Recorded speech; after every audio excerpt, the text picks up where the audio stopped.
श्री परमात्मने नमः।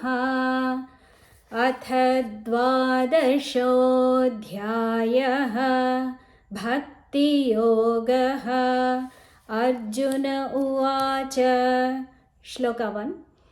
एवं सततयुक्ता ये भक्तास्त्वां पर्युपासते ये चाप्यक्षरमव्यक्तं तेषां के योगवित्तमाः। एवं सततयुक्ताः ये भक्ताः त्वां पर्युपासते ये च अपि अक्षरम् अव्यक्तं तेषां के योगवित्तमाः. Arjuna said, the devotees exclusively and constantly devoted to you in the manner stated just earlier adore you as possessed of form and attributes, and those who adore you as supreme reality, only the indestructible, unmanifest Brahma, whose truth, knowledge and bliss solidified. Of these two types of worshippers, who are the best knowers of yoga? श्रीभगवानुवाच। मय्यावेश्य मनो ये मां नित्ययुक्ता उपासते श्रद्धया परयोपेताः ते मे युक्ततमा मताः। मयि आवेश्य मनः ये मां नित्ययुक्ताः उपासते श्रद्धया परया उपेताः ते मे युक्ततमाः मताः. Shri Bhagavan said, I consider them to be the best yogis who, endowed with supreme faith and ever united through meditation with me, worship me with their mind centered on me. Shloka 3. ये त्वक्षरमनिर्देश्यम् अव्यक्तं पर्युपासते सर्वत्र गमचिन्त्यं च कूटस्थमचलं ध्रुवम्. Shloka 4. संनियम्येन्द्रियग्रामं सर्वत्र समबुद्धयः ते प्राप्नुवन्ति मामेव सर्वभूतहिते रताः. Shloka 3 words. ये तु अक्षरम् अनिर्देश्यम् अव्यक्तं पर्युपासते सर्वत्रगम् अचिन्त्यं च कूटस्थम् अचलं ध्रुवम्. Shloka 4 words. संनियम्य इन्द्रियग्रामं सर्वत्र समबुद्धयः ते प्राप्नुवन्ति माम् एव सर्वभूतहिते रताः. Meaning of 3 and 4. Those, however, who fully controlling all their senses and even-minded towards all and devoted to the welfare of all beings, constantly adore as their very self the unthinkable, omnipresent, indestructible, indefinable, eternal, immovable, unmanifest and changeless Brahma, they too come to me. Shloka 5. क्लेशोऽधिकतरस्तेषाम् अव्यक्तासक्तचेतसाम् अव्यक्ता हि गतिः दुःखम् देहवद्भिरवाप्यते अव्यक्ता हि गतिर्दुःखम् देहवद्भिरवाप्यते. क्लेशः अधिकतरः तेषाम् अव्यक्तासक्तचेतसाम् अव्यक्ता हि गतिः दुःखं देहवद्भिः अवाप्यते. Shloka 5 meaning. Of course, the strain is greater for those who have their mind attached to the unmanifest, as attunement with the unmanifest is attained with difficulty by the body conscious people. Shloka 6. ये तु सर्वाणि कर्माणि मयि सन्न्यस्य मत्पराः अनन्येनैव योगेन मां ध्यायन्त उपासते।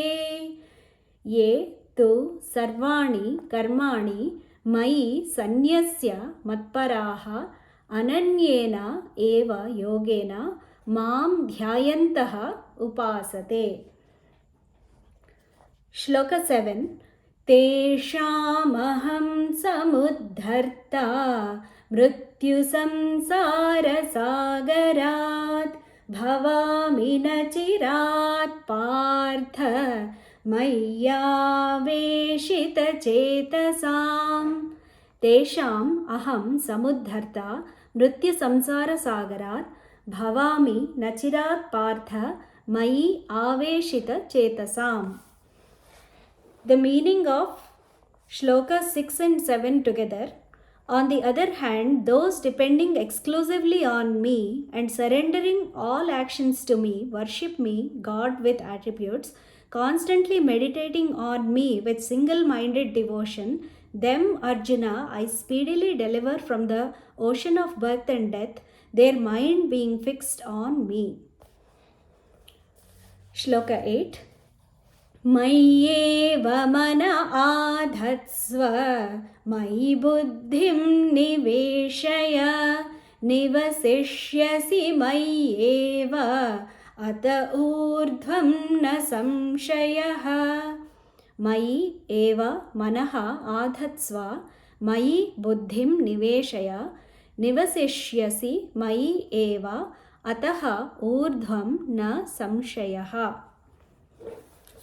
Meaning of Shloka 8. Therefore, fix your mind on me and establish your intellect in me alone. Therefore, you will abide solely in me. There is no conflict about that. अथ चित्तं समाधातुं न शक्नोषि मयि स्थिरम् अभ्यासयोगेन ततः मामिच्छाप्तुं Dhananjaya. This is Shloka 9. Atha chittam samadhatum na shaknoshi mayi sthiram abhyasayogena tataha mam ichcha aptum dhananjaya. Shloka 9 meaning, if you cannot steadily fix the mind on me, Arjuna, then seek to attain me through the yoga of practice. Shloka 10. अभ्यासेऽप्यसमर्थोऽसि मत्कर्म परमो भव मदर्थमपि कर्माणि कुर्वन् सिद्धिमवाप्स्यसि। Shloka 10. अभ्यासे अपि असमर्थः असि मत्कर्म परमः भव मदर्थम् अपि कर्माणि कुर्वन् सिद्धिम् अवाप्स्यसि. Shloka 10 meaning, if you are unequal even to the pursuit of such practice, be intent to work for me. You shall attain perfection in the form of my realization, even by performing actions for my sake. Shloka 11. अथैतदप्यशक्तोऽसि कर्तुं मद्योगमाश्रितः सर्वकर्मफलत्यागं ततः कुरु यतात्मवान्। अथ एतत् असि अशक्तः असि कर्तुं मद्योगम् आश्रितः सर्वकर्मफलत्यागं ततः कुरु यतात्मवान्. Shloka 11 meaning, if taking recourse to the yoga of my realization, you are unable to even to do this, then subduing your mind and intellect, etc., relinquish the fruit of all actions. Shloka 12. Shreyo hi jnanamabhyasat jnanadhyanam vishishyate ध्यानात् कर्मफलत्यागः त्यागाच्छान्तिरनन्तरम्. श्रेयः हि ज्ञानम् अभ्यासात् ज्ञानात् ध्यानं विशिष्यते, ध्यानात् कर्मफलत्यागः, त्यागात् शान्तिः अनन्तरम्. Knowledge is better than the practice without discernment. Meditation on God is superior to the knowledge, and renunciation of the fruit of actions is even superior to meditation. For peace immediately follows renunciation. Adveshta sarvabhutanam maitrah karuna eva cha निर्ममो निरहङ्कारः समदुःखसुखः क्षमी. अद्वेष्टा सर्वभूतानां मैत्रः करुण एव च निर्ममः निरहङ्कारः समदुःखः सुखः क्षमी.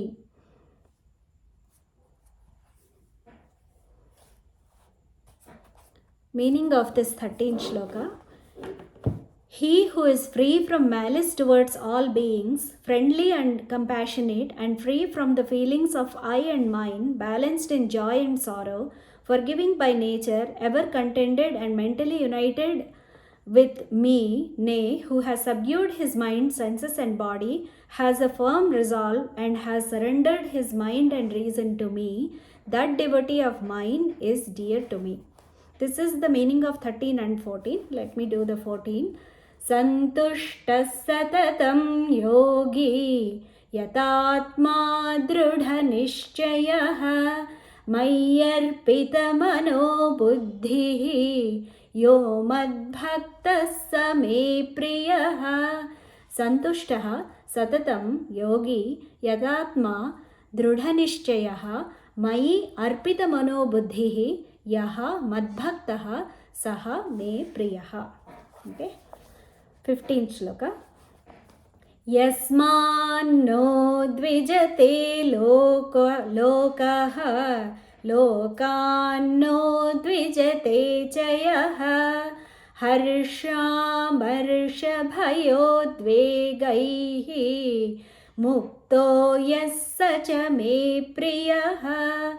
Yasmat न उद्विजते लोकः लोकात् न उद्विजते च यः हर्षामर्ष भयोद्वेगैः मुक्तः यः सः च मे प्रियः. He who is not a source of annoyance to his fellow creatures and who in his turn does not feel vexed with his fellow creatures and who is free from delight and envy, perturbation and fear, is dear to me. Shloka 16. Anapekshah shuchirdakshah udasino gatavyadhah sarvarambha parityagi yo madbhaktas same priyah. Anapekshah shuchihi dakshah udasinah gatavyadhah sarvarambha parityagi yaha madbhaktah saha me priyah. He who expects nothing, who is both internally and externally pure, and is wise and impartial, and has risen above all distractions, and who renounces the sense of doership in all undertakings, such a devotee of mine is dear to me. Okay. Shloka 17. Yo na hrishyati na dveshti na shochati na kankshati shubha shubha parityagi bhaktiman yassa me priyah. Yaha na hrishyati na dveshti na shochati na kankshati shubhashubha parityagi bhaktiman yaha saha me priyaha. Shloka 17 meaning. He who neither rejoices nor hates nor grieves nor desires and who renounces both good and evil actions and is full of devotion is dear to me. Shloka 18. Samashatrau cha mitre cha तथा मानापमानयोः शीतोष्णसुखदुःखेषु समः सङ्गविवर्जितः। समः शत्रौ च मित्रे च तथा मानापमानयोः शीतोष्णसुखदुःखेषु समः सङ्गविवर्जितः. We'll do 19 also.